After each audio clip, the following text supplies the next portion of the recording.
Umani ng papuri at mga samot-saring positibong reaksyon mula sa mga netizen ang palibreng cake, harana at padasal na ipinapatupad sa bayan ng Infanta Quezon kapag merong birthday ang mga senior citizen.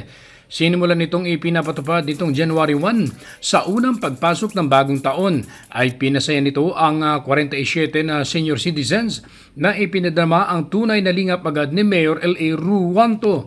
Tuwang-tuwa naman ang mga lolo at lola sa nasabing bayan na sa unang araw ng 2026 ay nakatikim kaagad ng libreng cake bilang pagdiriwang sa kanilang kaarawan nitong Enero 1. Bukod sa cake, may handog ding padasal at harana bilang simbolo ng pagmamahal at pagkilala sa mga nakatatanda.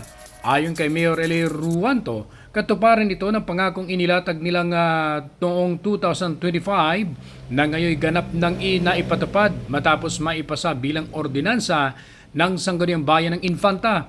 Ang nasabing ordinansa ay nag-institutionalize sa programang handog na cake para sa kaarawan ng impantahing senior citizens.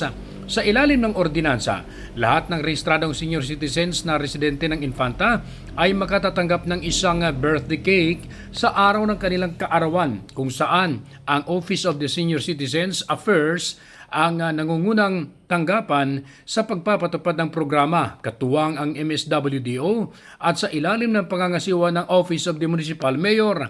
Layunin ng programa na kilalanin ang mahalagang ambag ng mga senior citizens sa kaunlaran ng bayan at bigyang halaga ang kanilang emosyonal at panlipunang kapakanan. Ayon sa alkalde, ang simpleng handog na ito ay tanda ng pasasalamat, respeto at pagmamahal ng komunidad sa mga lolo at lola.